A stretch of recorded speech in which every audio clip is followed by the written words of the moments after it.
Welcome back to Football Pundits and to this episode of Fantasy Premier League. I'm not going to cut into our promo slide. I'm going to get straight into our Game Week 5 early preview and Game Week 4 post-mortem of sorts, right? And what a game week it was. Really didn't reward a lot of managers. I'm not one of those. Luckily, I did very well. Quite well, actually, quite okay. And Kern maybe didn't. Kern's a little worried about his Spurs asset ban that he's put in. But guys, we'll get straight into it. Turn the likes of Harvey Barnes didn't really work out like we were saying. Phil Foden bombed a bit as well. On the flip side, the ones who stuck to their Spurs assets were paid handsomely. While Liverpool defense conceded 7 goals and got their owners -2. Early thoughts about what went wrong there, and we don't want any of you to have that knee-jerk reaction -8 because COVID break is going to be a real thing with international break coming in, players going in and out of those bubbles, right? Just hang on to those knee-jerk reactions. Kern. So, a couple of messages on the knee-jerk reactions bit. One, obviously, as you said, there could be more changes coming with COVID and also don't take those minuses. But speaking of knee-jerk reactions, I have played my wildcard. I played it as soon as the Chelsea game was done because I thought Werner's going to start losing value and I didn't want to lose out on that. I knew a couple of other changes that I wanted to make. And I always thought that this is a nice time to make it. We have new players coming in who I'm sure we'll discuss later on. So hey, I've played my wildcard, and you know what? Let's just get into it. Let's look at my wildcard team. Yes, so there you have it. I played my wildcard. The main thing was basically Werner price was going down. I knew I wanted to get him out. I knew I need to upgrade my midfield drastically. I wanted to get him Bruno as well. The initial plan was Werner out, Pulisic in, and that was going to be my midfield. Salah, De Bruyne, Pulisic, Fernandes. That's what I was thinking of. But after 4 weeks of going no Spurs, I clearly have to. They are scoring freely. They've gone through the rough patch. And they've gone through the rough patch scoring a lot. So Son had to come in. Some of the changes I'm still thinking here, and here Fernandes. So I just brought him in now. But I might still see whether Fernandes or Pulisic. The only reason Fernandes is there right now because Pulisic still hasn't started a game for Chelsea. If he had started the last game and not only come on for 10-15 minutes, I'd have been pretty confident just starting with him because United aren't scoring freely currently. So that is a risk. This is that as of now, but obviously I still have 9-10 days and I will tinker with this a couple of more things for sure. So the reason, guys, why we spoke about not, using the wild card early in the first 3 game weeks was scenarios like this, where teams are going into the international break, odd results in and there, which we saw 2 odd results back to back, unprecedented. Last happened in 62-63 apparently.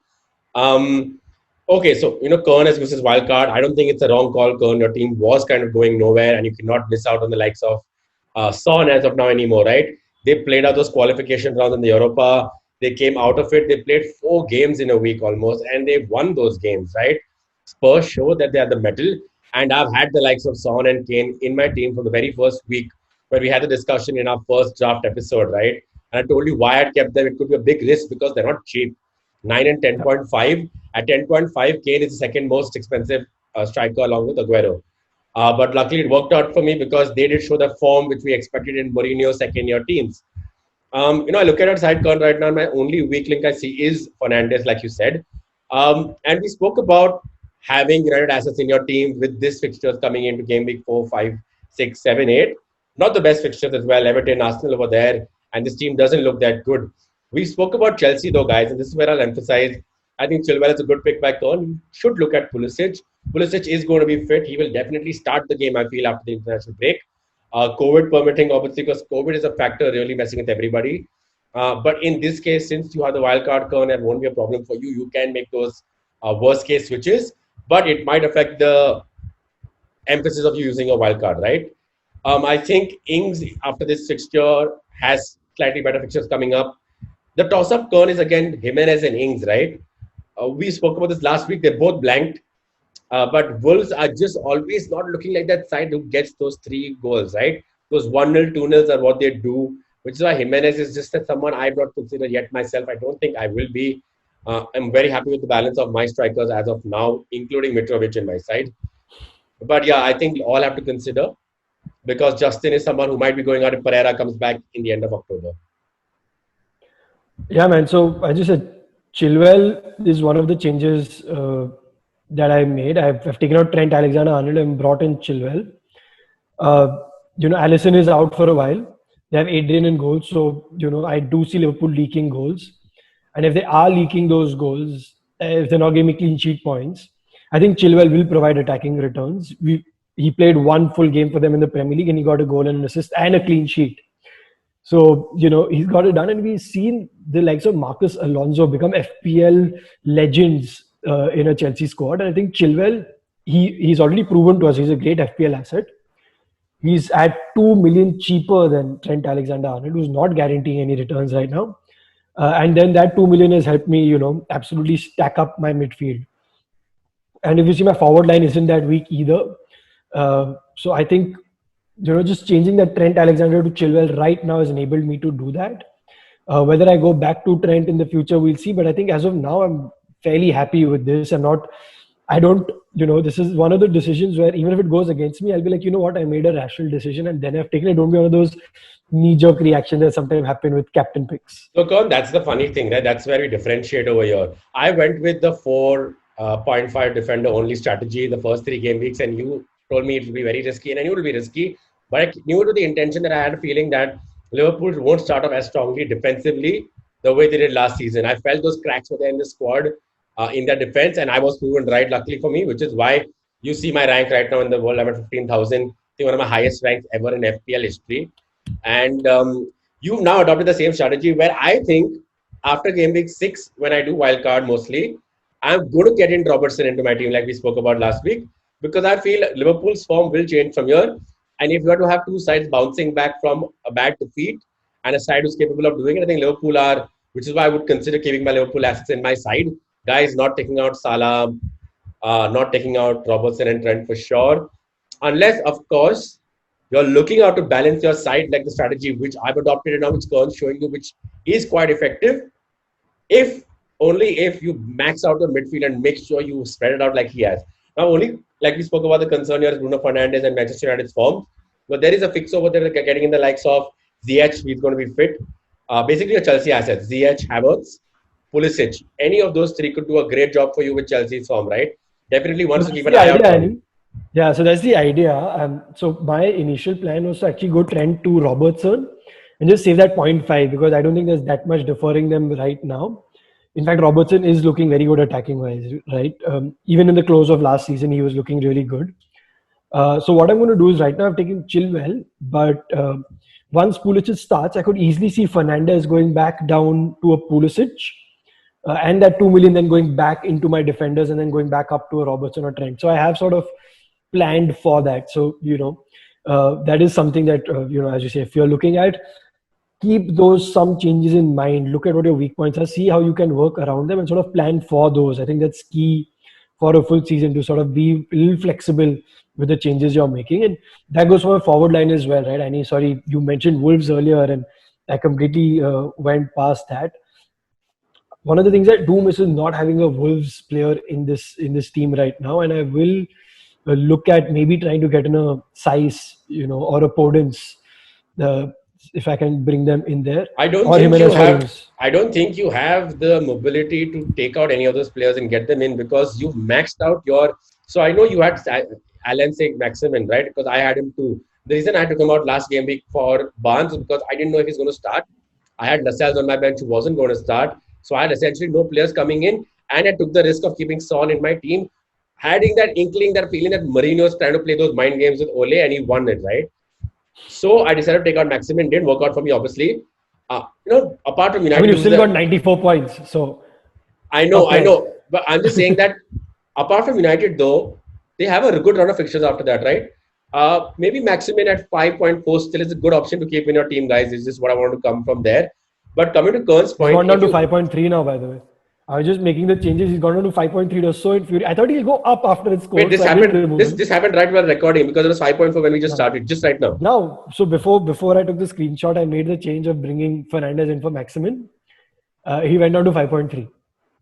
So actually, even better to get him back in that case. But Karan, coming back to your team, I don't see you having the mobility, because I know right now you have 0 in the bank. Who would you sacrifice right now to get in the likes of a Saiss? That would only happen if Bruno goes out of this team.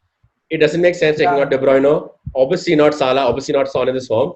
The only expendable player is Bruno Fernandes, despite his penalty ratio, because that doesn't only give you the right getting in like below 9 Chelsea midfielder. That helps you add that point two to your defense and getting in Says or maybe even still keeping like Robertson in your side. Yeah, so that's the thing. I mean, as I said, I made the Fernandes change right before we started recording, just to sort of show what I'm thinking it will look like. Because if you put Maximin in there, suddenly it looks like a terrible wildcard team, right? Of course. Instead of Bruno. So this is sort of the first wildcard draft. As I said, I have a few days. So yeah, I might do that because I then also get some flexibility. Like Walker Peters has just come in now in my team after the wildcard is played because Southampton are keeping clean sheets. But what I might do is switch out McCarthy and bring in Martinez because Martinez is doing a phenomenal job at Villa. I had said this earlier when the transfer was made that Martinez will get you save points and bonus points, and he's doing exactly that. So generally, week to week, you wouldn't be making those keeper changes. But now that I've played the wild card, maybe McCarthy to Martinez might make sense for me because I will have the Southampton come up with Walker Peters, unless I then completely change Walker Peters to a Wolves asset, right? So Indeed, a double up. Indeed, a Spurs double up was actually something. A Southampton double up was something actually which was worth considering. The week before as well and the last week. Risky going into this fixture, obviously, and then one more tough one after that. But I think McCarthy is a keeper I might have in my side. I spoke about this last week as well. I'm mostly looking at Patricio again. I had him in my team last year. He wasn't the top scoring keeper, but he was in the top 3. And I was very happy with the returns he gave me at keeping him at a 5, right? So I'll be looking to make those keeper changes only when I wildcard, maybe in another game week or two's time. I'm not going to be wildcarding for game week 4, for game week 5 as of now, unless I have crazy injuries and COVID issues and the Premier League game week still going ahead, right? And Kern, once we've had a good look at a wild card. Let's move on to a general discussion about a slight few differentials and players to talk about. Yeah, so I think that was basically my wild card. Obviously, it's still a bit all over the place, but I think we should discuss like a couple of options. Otherwise, our managers should be looking at for the run-in or the games to follow after the lockdown, and also some of the new people who have come in, some of the new players who have come in, and how they could be making changes. Right, and I mean, I know I already mentioned him in my wild card. We looked at him, but Ben Chilwell is one of the picks for me that I think managers should be looking at. I think he is a standout pick in defense right now. Wolves' assets look great, and Martinez, I think, continues to provide a good option. At least I'm talking about when it comes to defensive-looking picks. What are your picks, Andy? So I think for game week 5, I'm looking a little long term again. I'm looking at game week 5 to maybe possibly game week 8. Especially Spurs again, like they have a good run of fixtures. The first lesson to learn, everyone who's not taken Spurs like yourself, Kern, like you said, coming into this game week, I would definitely recommend getting your Spurs assets in that because someone like an Aurier seems to be delivering as well. We don't know why Doherty was still not part of that plan, right? But Aurier coming in was inspired clearly. Spurs' fixtures are West Ham home, Burnley away, Brighton home, West Brom away, and then Man City and Chelsea back-to-back with Arsenal. So they have a good 4 games to capitalize on. I recommend you getting your Spurs asset. After that, like Kern said, and we spoke about during his wildcard, these are the Chelsea midfielders, right? You've got Havertz, you've got Ziyech, who should be fit. Maybe not game week 5, maybe game week 6 for sure. But Pulisic will start, right? Players who need to consider not only because that the side is gelling well, at 8.5 and 8 the way they are, they save you again that 2.5 over the likes of Bruno. You can add that to your defense, right, Kern? And I think having a Liverpool defender in the end is going to pay off. Maybe take a few hits right now. So for me, the standout players would be anybody from Spurs, let's say Son, Kane, obviously the standout players, but maybe again consider your likes of Aurier or Reguilon, obviously. And on the other side, the Chelsea assets, Chilwell you covered, and the other 3 midfielders I'm talking about. Werner, I would still just hold off on looking at how these midfielders play and where Werner finally ends up. Is he still wide or is he playing in that striker role? Yeah, I think once Pulisic comes in, Werner will be in the box and I think he's going to start scoring. But, if I'm getting that value, as you've already seen, right, the likes of Calvert-Lewin are giving us points in the forward line. Ings is giving there. We have the likes of Jimenez there who are cheaper than Werner.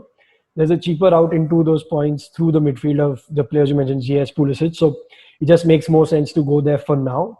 I do think there will be a point where we'll need to come back to Werner, but as of now, it's just a safer option to go elsewhere. A couple of names, Annie, that I'm going to point out here who I've brought into my team are Bissouma at Brighton at 4.5 and Ryan Brewster, who's now moved to Sheffield at 4.5. Yeah. They're both, so Bissouma starting games for Brighton. He got sent off, which is why he missed one game in the middle, but he's starting, he scored in the last one. And Brighton are looking sharp. So, I put him there. He's a great bench option, 4.5 starting games. Something that FPL managers look for. And Brewster, earlier on there was talk that he'll leave on loan. And at that point, everyone was just curious to see where he'll go on loan because he's supposed to be loaded with talent and Liverpool fans couldn't stop singing praises of him. He's going into a Sheffield side that's not been scoring. So if he goes into a starting position right away, I think it'll be interesting to see because I think he might, whatever Sheffield scores might be through him. So for 4.5, if you want to invest your money elsewhere, these two look like great bench options to me. So, Kern, let's go into the players to keep an eye out on, the ones who've been newly added. I want to start with the likes of Cavani. It's not a knee-jerk reaction. Martial is going to be suspended, right? Cavani now depends on his fitness. We have enough time to judge it. We have about 2 weeks to judge it. He could go straight into this lineup. 8.0, cheaper than Martial by a whole million. I can see my forward line as Dominic Calvert-Lewin, Cavani, Kane, or Cavani, Ings. Not a bad forward lineup, is it? Yeah, not at all. But the question comes back to how it was with Bruno, right? Are United the team to bet your money on right now? Doesn't look like that much as it pains for me to say it. They will bounce back. They should bounce back with the firepower they have. They do have Bruno Fernandes, who's still getting points despite United's scorelines. They do have good players to sort of getting those goals coming in. They're just not doing it right now. And when a team doesn't click, it's better to just stay safe when there's points available elsewhere. Otherwise, right now, if you want to get in a Manchester United attacking asset at cheap, Cavani, dude, as you said, 8.0, he'll be a solid differential. He should start with Martial ineligible because of his red. So, hey, great option. I'm sure he'll be a differential as well. Yeah, at least one to keep an eye out on, right? The other player we're looking at over here, I don't know what the situation with Pickford is, though. It's a new keeper coming in at Everton. Again, he's like how Martinez switched for a 4.5, right? Is it possible that Pickford could lose his place to also? I don't think so. Pickford is a big name. I think he'll be pushed for his place. I don't think he'll be replaced straight up like Kepa is at Chelsea, right? And which is another reason, obviously, I forgot to mention earlier, which is why I'm going into Chilwell again, is because with the new keeper, Chelsea should be keeping more clean sheets as well. So again, plug in for Chelsea defensive assets looking better now. But I don't think so. See, anyway, if you're looking at Everton assets, I'm not going to be looking at the keepers. I'm going to be looking at Lukaku. I mean, it's straight up more. Yeah. Only Robertson and Trent Alexander-Arnold have had more assists from defenders from the start of last season. So over 2 seasons, he's been consistent. So if you're looking at Everton, look at him. I won't look at a keeper for Everton. There's more value in McCarthy, Martinez, and the likes, and Rui Patricio, as you mentioned as well. Yeah, fair enough. And I also want to give out another mention because you spoke about Adrian earlier and his mistakes, right? Keeper. They have another keeper. They have Keller, and 4.5 again could be a good option, not for you to consider an FPL, but just to make sure you hold on to your Liverpool defenders because they could very well, Klopp could just remove Adrian and get in the new young keeper and let him have a crack at it. And maybe that's good confidence booster for the whole squad. Kurt, before we, you want to talk about anybody else? Walcott has gone to Southampton. And, he's not been the most prolific points getter, but he can just add a little more to the Southampton squad that plays quick. Yep. So, maybe he adds more to Ings' halls, is what I'm looking at. And again, at 5.8, not a very bad price. Could keep Che Adams and Ings in the running as forwards to get more goals as well. Just before I leave, the player I really want to give a shout out to and mention and give a dedicated section to is James Rodriguez. Now, I know the fixture coming up is a Merseyside derby. So most of you are wondering, you have the likes of DCL, Rodriguez, Salah, at least 3 of these players in your team. I would not recommend taking any of them out for a game week. I do, in fact, see, I would be surprised again, and I'm going to again go on a limb and say I'll be very surprised if I see a 1-1 draw there. I do see goals in that side, so I don't think you should be not considering even taking the likes of Rodriguez in if you have the money. In fact, Kern, again, if you're wary about a Chelsea asset, take out Bruno Fernandes and go for James Rodriguez. What do you think about that? And then we'll close after that. Yeah, I could easily do that. I'm just scared a bit of doing a double up on DCL and Rodriguez, but it's paying off for everyone right now. So why not? I could do that and then bump up Brewster or bump up someone in defense. So definitely something I'm going to keep an eye out for. Yeah, James is someone who's owned by 37 point, I think 3% or almost 38% managers right now. Probably we will mostly will go up to about 40 to 43% by the time the game week 5 starts. But he's someone I'll keep my eye out on. He's so I gave 3 options last week to our managers, right? It was Foden, James Rodriguez, or Javi Barnes. All three great options, and I would still like to back the likes of Foden and Barnes, right? Because they have good fixtures and great potential for attacking returns. Aguero is back in training, but he's someone again like the likes of Cavani. I'll just keep an eye out on him. Anything you want to say in closing comments? Yeah, no, I think we'll leave some for the next episode for next week. As it comes closer, we'll do our specific week picks. Then I am going to still look at a couple of changes, De Bruyne or Sterling. So we're going to keep our eye out on players coming back over the weekend. Let's have a good time off. Managers can sort of breathe and take in this random start to the FPL season. But hey, excited for the next week already. Looking forward to that episode. Okay, cheers, Kern. So that was it for this FPL episode, guys. Thank you so much for tuning in. Don't forget to subscribe on our channel. Hit like on all our videos, including this one. Turn on your notifications. Leave us comments. We can happily reply to you if you need help with your team structure, team selection. We've always engaged with our fans on Instagram as well, where they send us a screenshot of their teams. So keep doing that. We're happy to talk to you. Hit us up. Follow us on Instagram and Twitter as well. And we'll see you in the next episode. See you guys.